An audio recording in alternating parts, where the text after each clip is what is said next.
A very good afternoon to you, and thanks for joining us on the news at 1 on NTA Channel 5, the Unity Station. I am Aisha Oba Ali. The role of civil society remains important in any nation. Chidinma Ansonagoma examines the experiences of Nigeria and how civil society organizations have impacted on Nigerians. The role of civil society organization world over cannot be overemphasized. Without the active involvement of civil society organization, many people would have lived in much fear, human rights abuse, social injustice, among others. But how has civil society impacted on Nigerian political and social life of the citizens?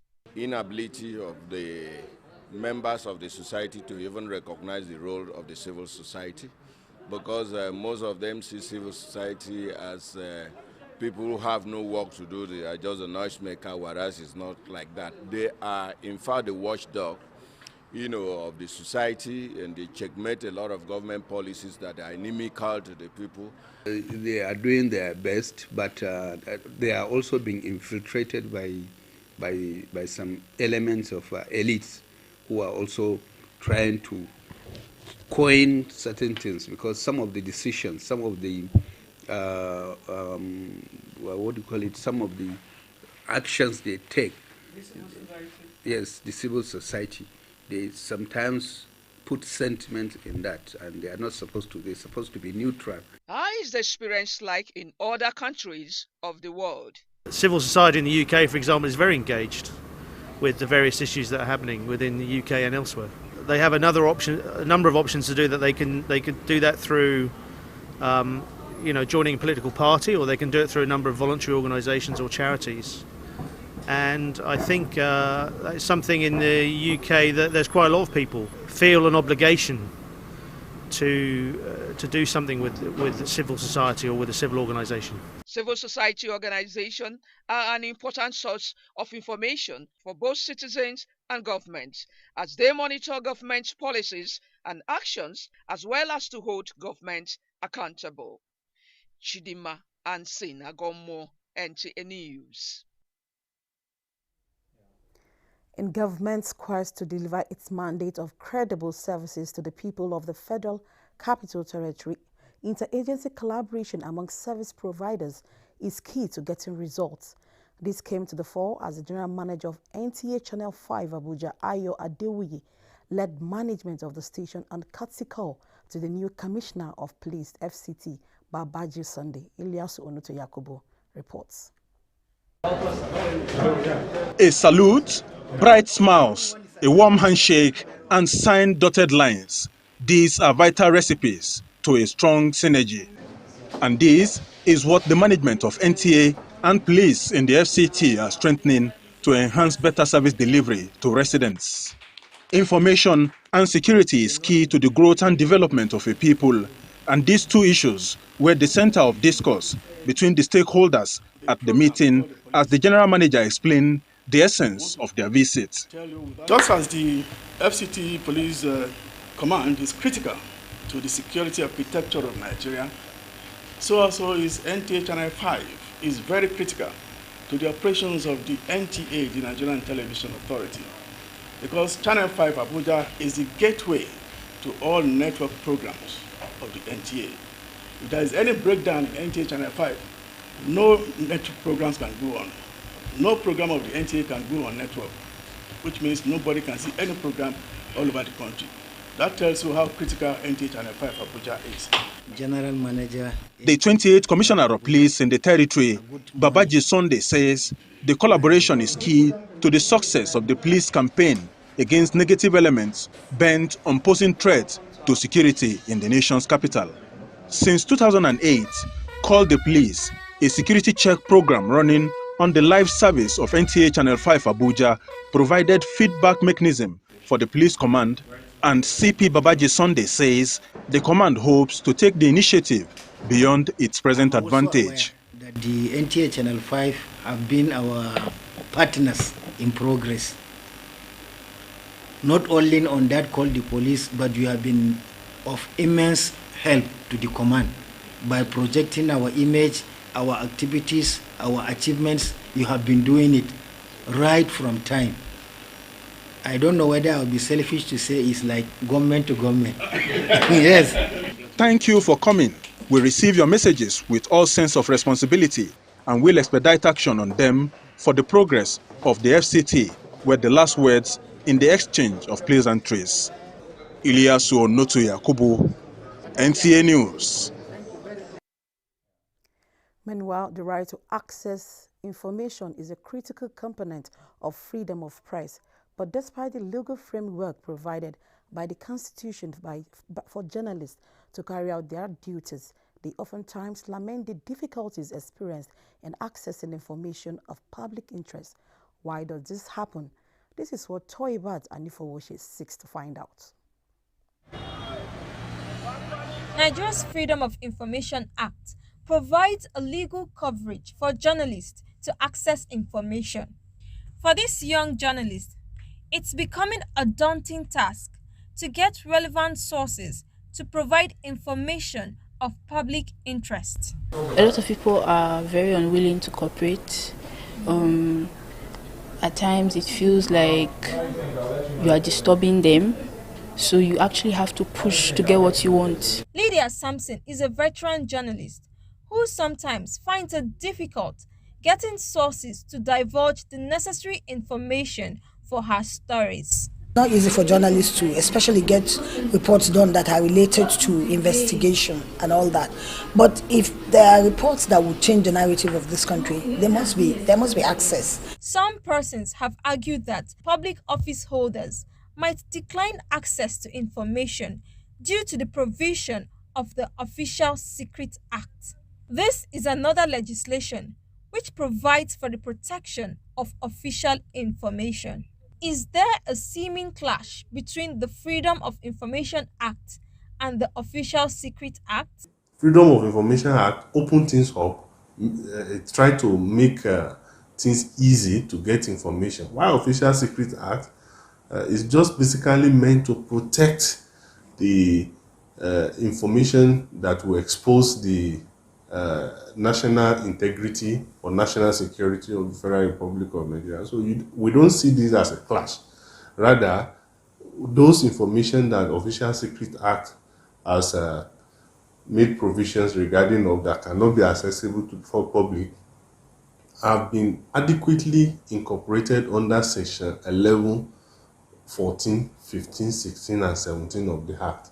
So there are no clash, and people who want certain information, even if they have been denied under the Freedom of Information Act, can comfortably under Section 20 apply to court for review.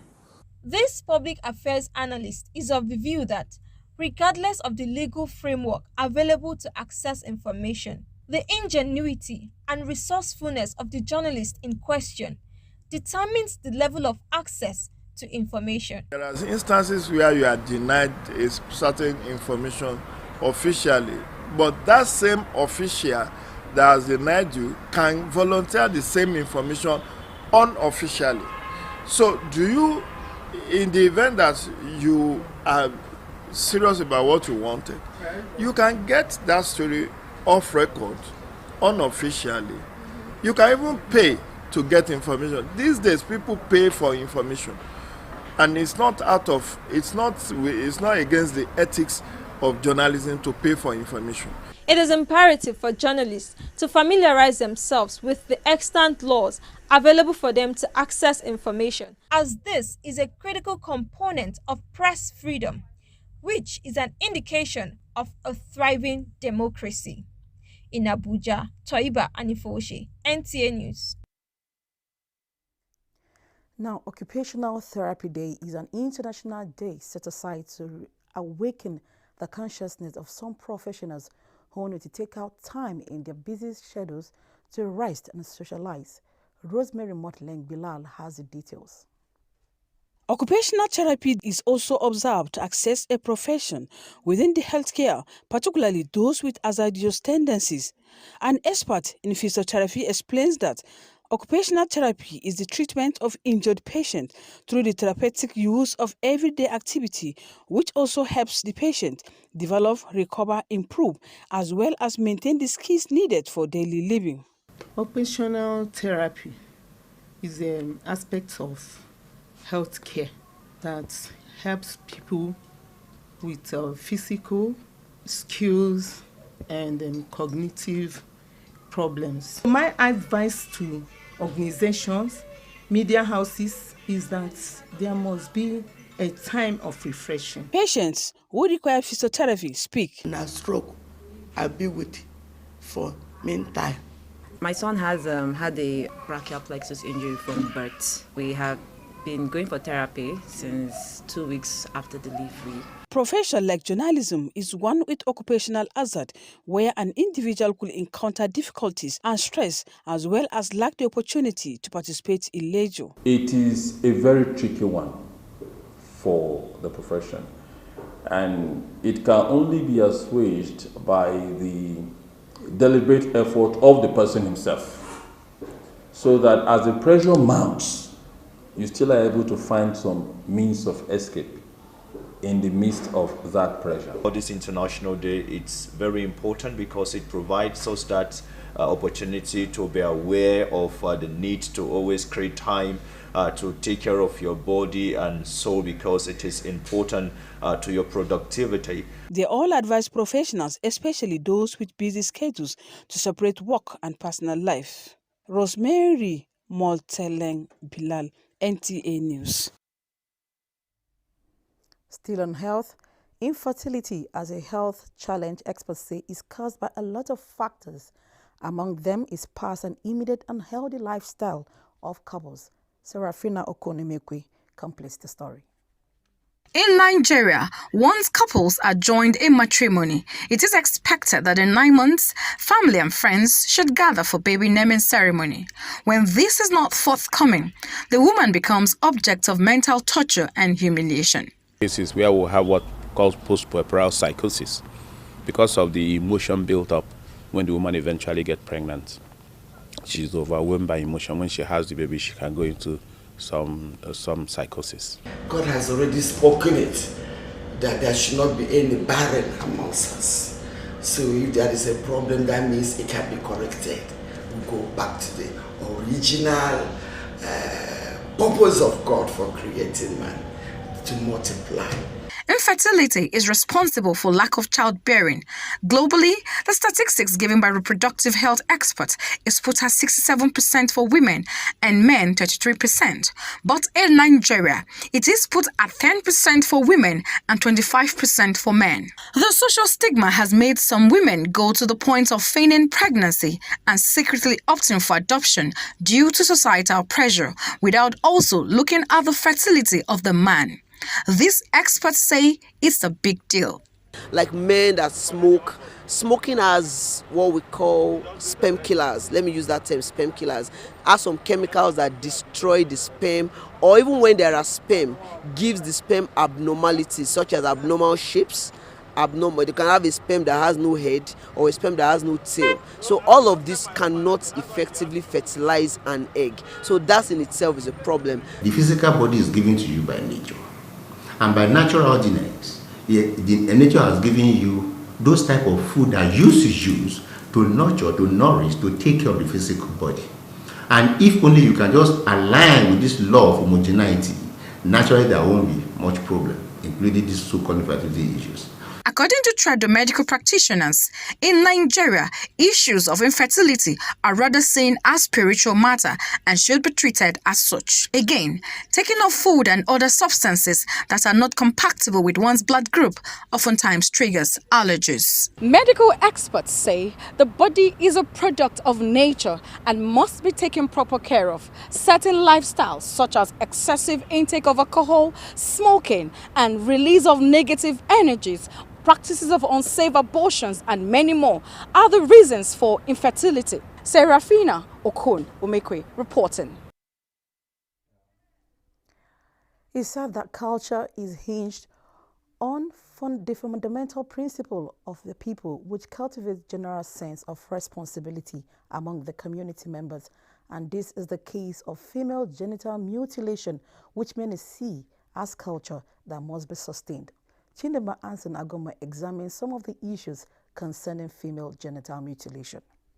Female genital mutilation, also known as female circumcision, is a process by which the foreskin of a female is removed and is done with the aid of a sharp object, usually a knife or razor, after which such substance are applied to reduce bleeding. FGM is harmful. It's not just harmful for the child, it's harmful also for the community, because the very thing that you want to address, which is promiscuity, is what FGM actually can lead to, because when a woman is not satisfied from the sexual intercourse with her husband, she may desire more, because it means that you have altered the God-given physiology in a woman. And so that's where it starts, for people to understand FGM in all ramifications, the dangers and the consequences. The practice has long been condemned, but still common in many villages and cities, in spite of enlightenment campaign to discourage the unwholesome acts. Aware of the danger inherent in the practice, the World Health Organization created an enlightenment campaign aimed at eradicating the practice. This is because many Nigerians, irrespective of their social status, still practice female genital mutilation. The belief is an aspect of their culture that must be sustained. It's really most of the time being practiced by culture. The culture are the advocates of such kind of a thing, thinking that it's for hygiene purpose. But it has a long side effect. The way forward on this thing is that there is need for a continued advocacy for especially those that really take this at a high order. We need to enlighten them, educate them on the gender and danger of this kind of a thing. In some cities and countries, they believe that circumcision is a sort of purification or an initiation into certain status, as the uncircumcised is thought to feel inferior to the circumcised and in many cases considered as promiscuous. Right in the heartland of Singapore, you wouldn't expect to find a place that still practices female genital mutilation. But here, squeezed between a pizza shop and a hair salon, is a clinic that openly broadcasts this grim secret. It is believed that with campaign, political support, efforts of the government, and sensitization about the risk and realities of female genital mutilation, putting an end to it will be a thing of the past. In Abuja, Chidiman Sinagomo, NTA News. You're watching the news at 1 p.m. on NTA Channel 5 Abuja. The news continues shortly. Move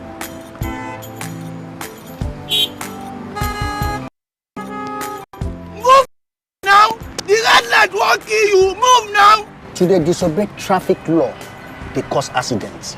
Me, I don't talk, say I no go dey do am again, because change begins with me. Let's cross the other side of the road. I will no longer endanger my life crossing the express. Instead, I will use the bridge, because change begins with me. Oga driver, stop this bus now, won't come down. I be won't carry me past where they go. Make I dey stop anyhow for road, they cause traffic wahala and accidents. So I go dey stop for the right bus stop, because change begins with me. Change begins with me. This message is brought to you by the National Orientation Agency in conjunction with the Federal Ministry of Information and Culture.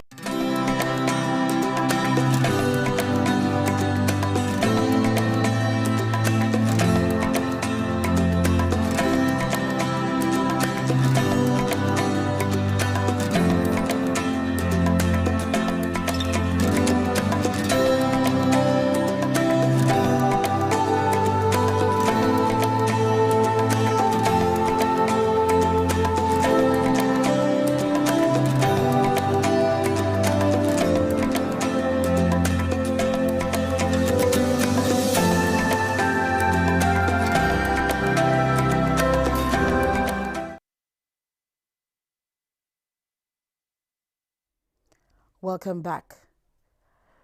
Moving on, figures from the Nigerian Center for Disease Control, NCDC, as at 27th October 2001, indicates 22 new cases of COVID-19 in the FCT.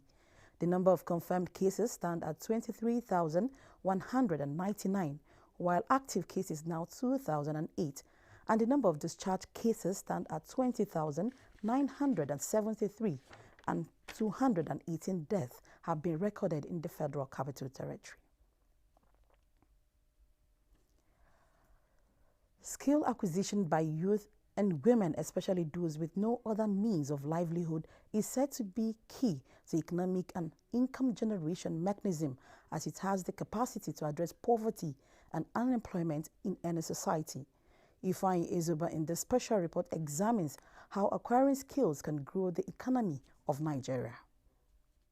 The economic development of a nation is affected by the capability of government to implement plans, policies and budgets that will lead to employment, price stability, effective trade, and provision of infrastructure.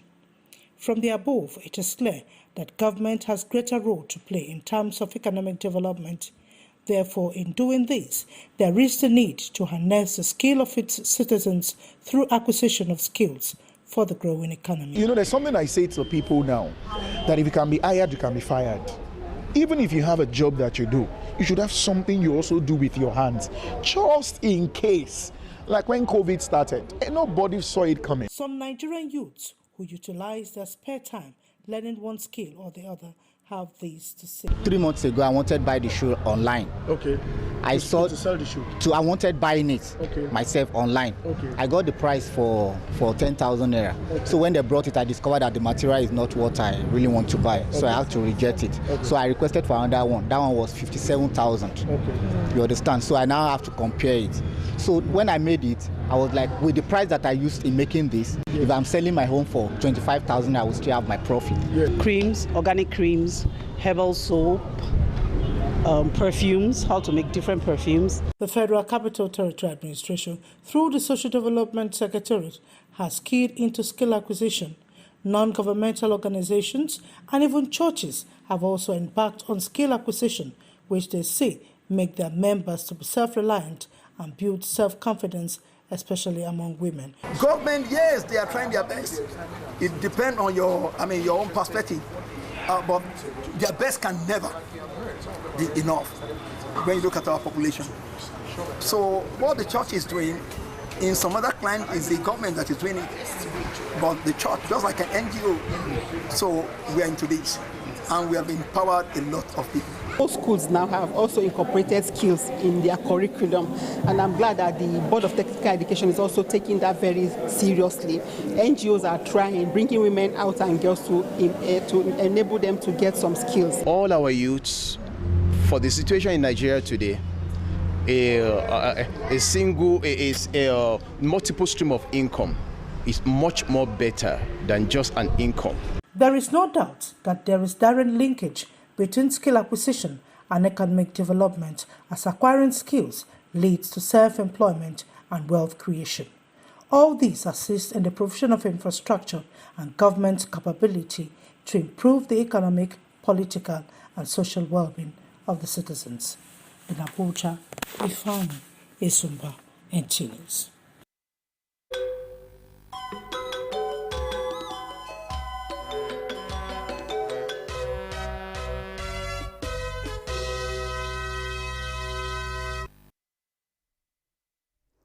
And on sports, court declares the Badminton Federation of Nigeria BVN Caretaker Committee illegal as Nigerian Basketball Federation Electoral Committee defies Ministry's directive on the NBBF October 30th elections. Let's join Favor Aminu on Sports Brief. In badminton Federation of Nigeria, BFN, has taken a new twist as the federal government high court sitting in Abuja has declared a caretaker committee put in place by the Ministry of Youth and Sports Development to run the federation as illegal, restraining the Francis Obi-led committee from performing any badminton-related functions. To football, Barcelona's head coach, Ronald Koeman, has been sacked by Barcelona after 14 months in charge with the club ninth in La Liga after just 4 wins from 10 games. Koeman replaced Kiko Setiet at the Camp Nou in August 2020. He won Copa del Rey in his first season and has lost 2 Champions League group games so far this season. Elsewhere, Manchester United will face Tottenham this Saturday with Ole Gunnar Solskjaer in desperate need of a positive result following the humiliating 5-0 defeat to Liverpool. Spurs are sitting sixth in the league table, edging United by 1 point and 1 place. In boxing, Clarissa Shields tested defeat in her second MMA fight on Wednesday night against Abigail Mons and was immediately criticized by Jake Paul. Shields lost for the first time since she was beaten by Savannah Marshall as an amateur when she was out-wrestled by Mons, ending up on the wrong end of a split decision. With Sports Brief, Favor Aminu, NTA News.